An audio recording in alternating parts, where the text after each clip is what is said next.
Olá, olá, muito bom dia, ou boa tarde, boa noite para quem for assistir mais tarde. Bom dia, seja bem-vinda. Eu vou iniciar em seguida fazendo a leitura do discurso 22 do livro de ouro de Saint-Germain. E dou as boas-vindas a quem está chegando agora. Então, para quem não sabe bem o que está acontecendo, eu faço todos os dias a leitura do livro de ouro de Saint-Germain. E faço a leitura, então, de um discurso por dia. Sejam sempre bem-vindos para assistir ao vivo.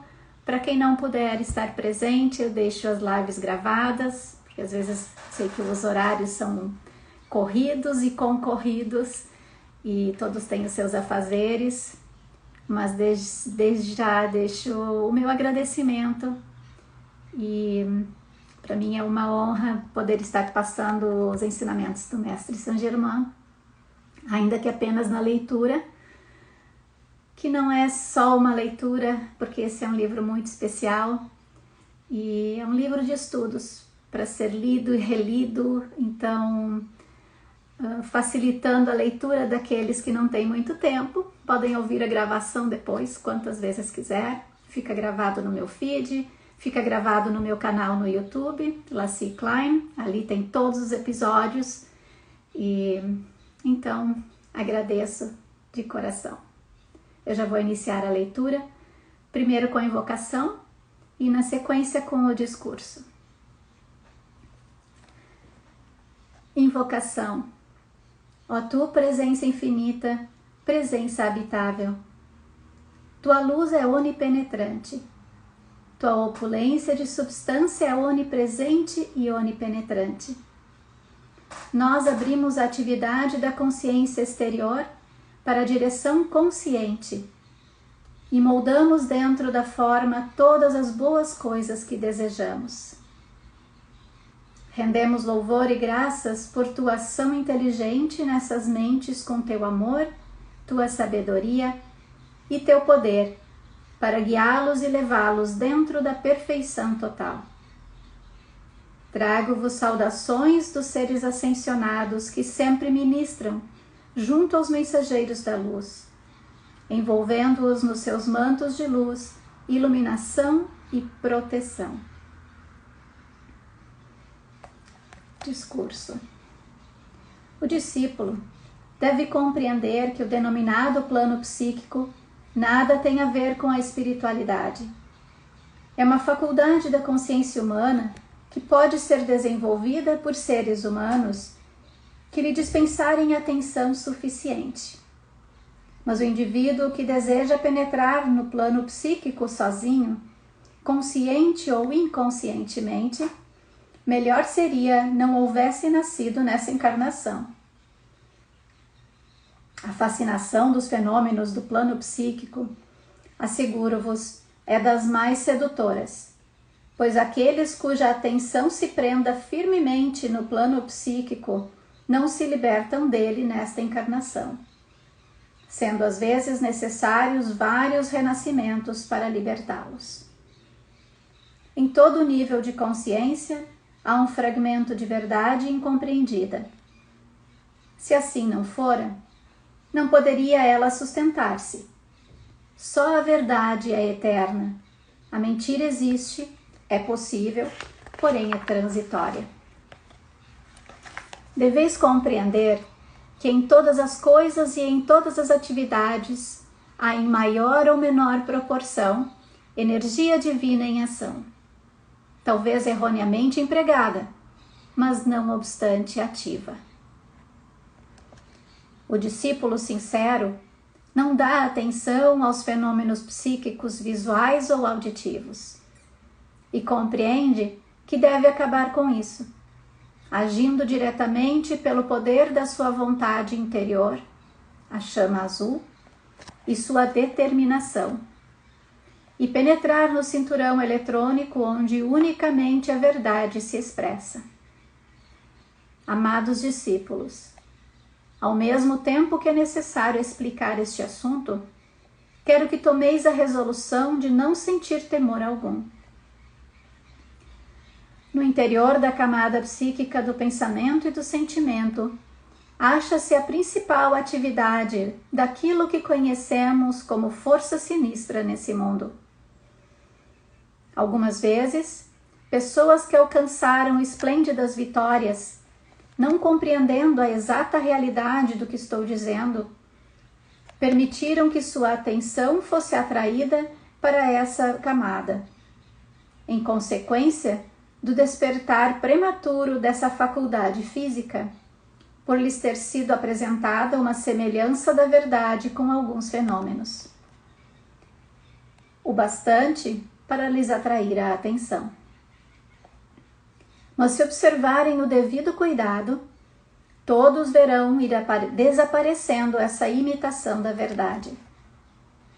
Um dos atributos, talvez o mais fascinante desse plano, consiste em fazer falsas profecias, induzindo o indivíduo a vaticinar extravagâncias. De vez em quando uma se cumpre, a fim de prender mais fortemente a atenção. Além disso, há uma certa substância que é introduzida no cérebro. Ainda não vos posso dar maiores explicações a esse respeito. Isso torna impossível, mesmo ao mestre, interferir para auxiliar o indivíduo, porque foi pelo seu livre-arbítrio que ele aceitou a situação. Tem havido casos em que a pessoa percebeu o erro antes de ter avançado demais. E a um intenso pedido de libertação, um dos irmãos foi enviado para libertá-la completamente. Ocasionalmente, surge alguém que, devido à sua grande pureza, passa pelo plano psíquico sem conhecê-lo ou contatá-lo.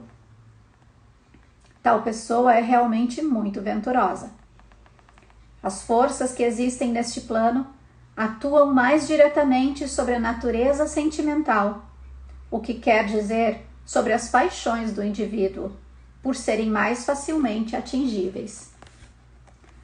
Aqueles que perderam o poder de controlar suas paixões, tanto pelo sexo como pela ira, ficaram, consciente ou inconscientemente, enredados na esfera psíquica do pensamento e sentimento, abrindo desse modo as portas de seus belos e magníficos templos de Deus. Através dessas portas abertas, as forças psíquicas agarram-se a eles, intensificando suas paixões até torná-las descontroladas, quando de outro modo poderiam ser dominadas. Seria preferível que tais indivíduos pisassem em cobras cascavéis, porque seriam então apenas lançados fora dos seus corpos físicos e libertados. Mas uma vez enredados nessa esfera psíquica, se escravizam frequentemente por muitas encarnações. Por quê? Porque imprimem imagens em seus mundos mentais, das quais não sabem como se libertar. Consequentemente, essas almas renascem com as mesmas tendências, até depois da segunda ou terceira encarnação.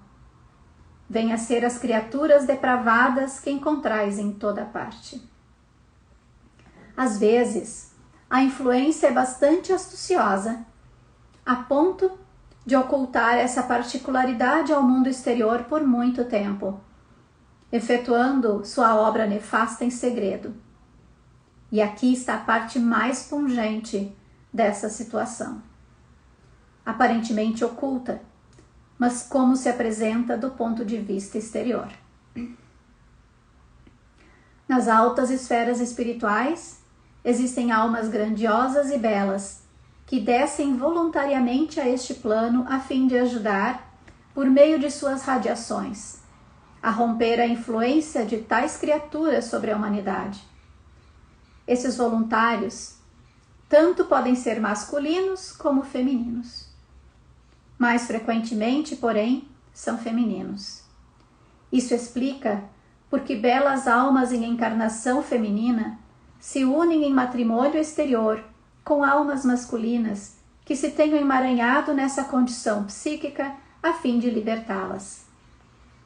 Se uma pessoa disposta a contrair matrimônio, antes de dar esse passo, evocasse ao Deus interior dizendo: se este casamento tem por base um desejo passional, que não se realize, grandes desgraças e sofrimentos seriam evitados. E agora, a parte essencial de tudo isso.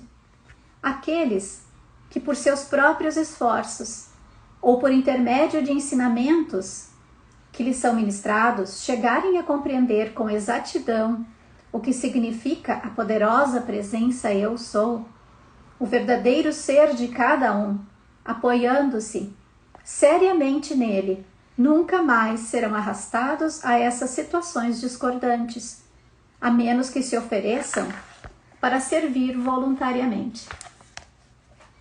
De acordo com os mais altos planos de atividade, onde sabem perfeitamente o que estão fazendo. Os períodos de guerra, mais do que qualquer outros, expõem os indivíduos a esse plano psíquico. Como consequência, tem sido observado que após os conflitos bélicos, há sempre maior expansão de paixões incontroláveis do que em qualquer outra época. O conhecimento do plano psíquico, em especial, não deve causar temor a ninguém.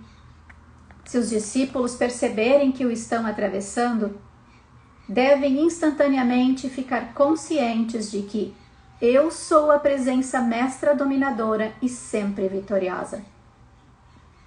E imediatamente encontrarão força para enfrentar seja o que apareça e prosseguir serena e destemidamente. Jesus sugeriu que essa explanação fosse dada enquanto os discípulos estivessem sobre a tríplice radiação.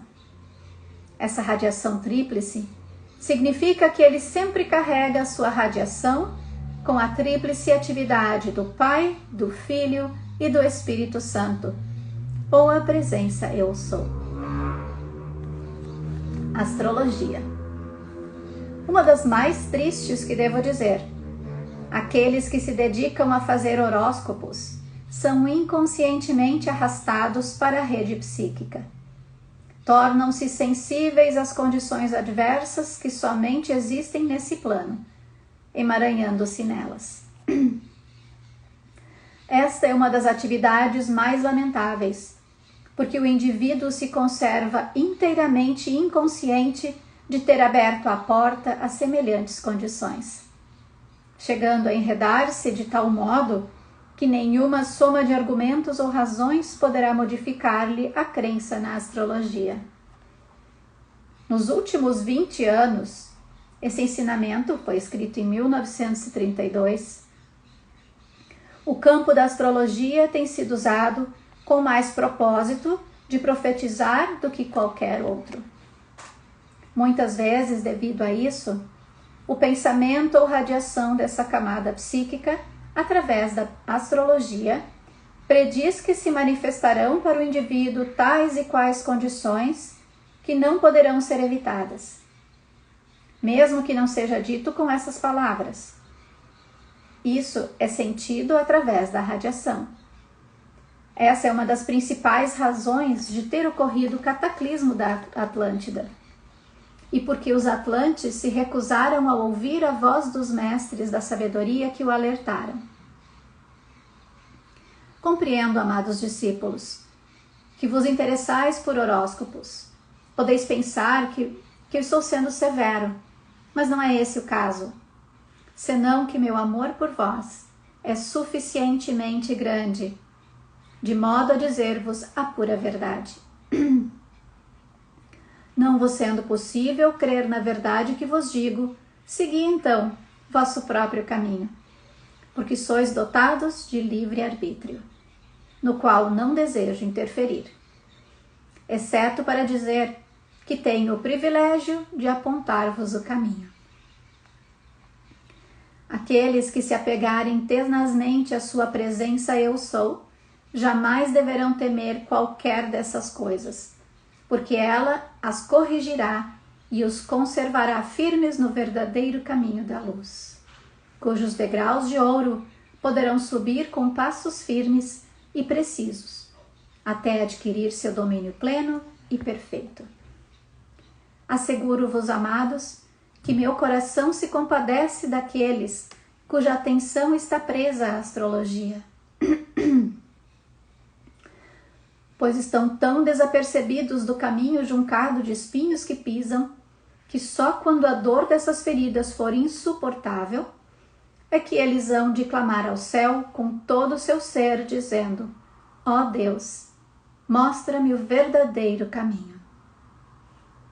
Amados discípulos, vós que com tanto empenho buscais a luz, sabei que existe somente a presença una, que é vossa proteção invencível, e que é a grande presença Eu Sou, Deus em vós. Não deixeis nunca que vossa atenção se prenda a essas inúmeras manifestações exteriores, astrologia, numerologia, espiritismo ou qualquer das muitas coisas que afastem vossa atenção da grande presença Eu Sou, que é o vosso ser real.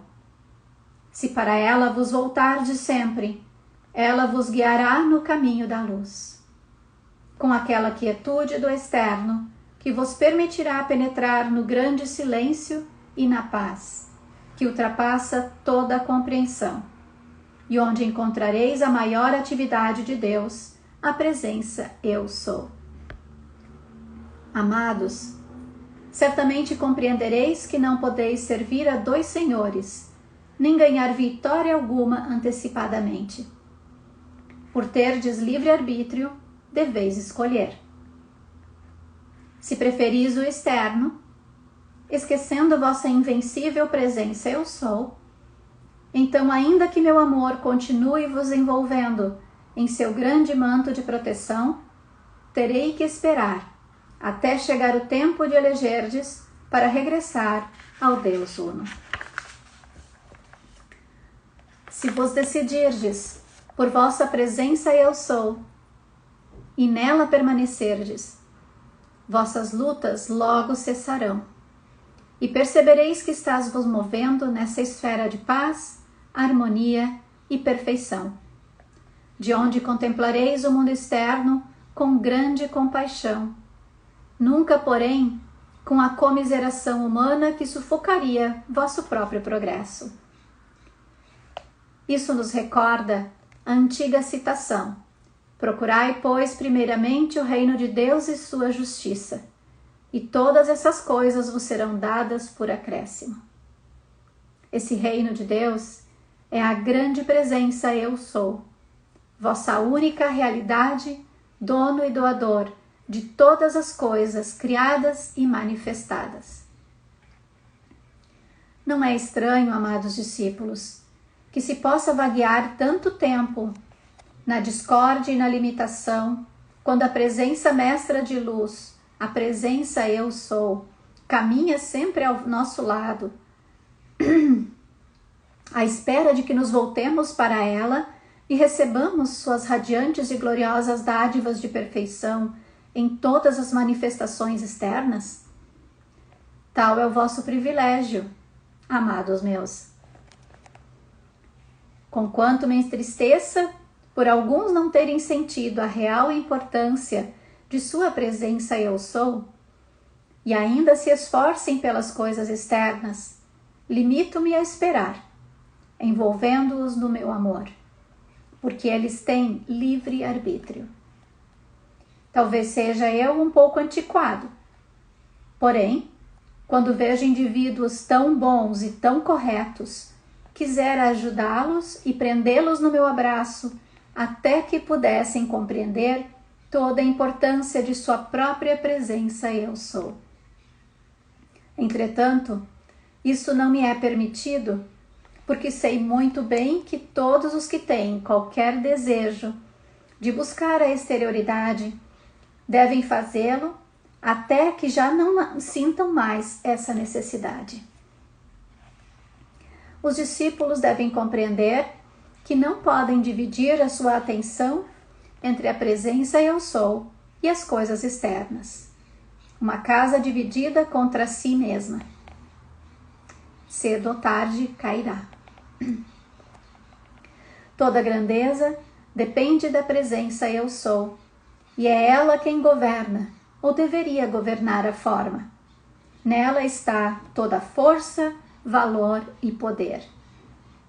Se esses abençoados discípulos pudessem ao menos compreender plenamente que grande privilégio permanece à sua disposição e como, em tempo relativamente curto, poderiam libertar-se de toda limitação. A verdadeira razão deste ditado é a seguinte: quando os discípulos perguntam se podem ouvir diretamente essas comunicações, adquirem direito à explicação do que se faz necessário para o desempenho de um trabalho dessa natureza, que não é frequente e é o mais extraordinário que conhecemos. O fato é que Deus Uno é sempre perfeito. Sempre foi, é agora e sempre será. E o Eu Sou é essa presença. Mas, se os discípulos não têm consciência disso, seu corpo e seu cérebro devem passar por um período de ajustamento. A estrutura atômica é um instrumento mecânico e as partes inumeráveis de que se compõe devem trabalhar em harmonia e perfeita cooperação umas com as outras. Os discípulos não compreendem que quando um certo trabalho específico deve ser realizado, tem que haver também um preparo definido nesse sentido. Por exemplo, suponhamos que exista uma pessoa que por natureza é dotada de uma qualidade invulgar para falar em público. Para que receba assistência da hóstia ascensionada, deve haver um preparo especial. O orador seria preparado de modo que, 20 ou 30 minutos antes da conferência, fosse cercado por um tubo de luz no qual nada penetrasse, exceto a radiação do mestre inspirador. O ajustamento do corpo e cérebro do discípulo leva semanas, meses ou anos para se completar, dependendo das necessidades do indivíduo. Jamais, na história da preparação de discípulos, o mestre lhes permitiu entrar no seu próprio círculo eletrônico interior. Aos discípulos se ensina a aplicação, mas nunca penetram no círculo eletrônico do mestre. O círculo eletrônico, aqui organizado para este trabalho, exigiu 30 anos de preparação, e não obstante a beleza de radiação e amor de um indivíduo. Nós não temos tempo para aprontar e ajustar a estrutura atômica do cérebro e do corpo dos discípulos neste período de crise mundial. Todavia, se estiverem sinceramente decididos e empregarem a presença Eu Sou, serão preparados para a presença da hóstia ascensionada. Aqui encerra aqui encerra o discurso 22. E então, amanhã prosseguimos com a leitura de mais um discurso. Agradeço a todos que estiveram presentes e a todos os que vão assistir depois. Meu grande abraço e um beijo carinhoso. Ótimo dia para vocês.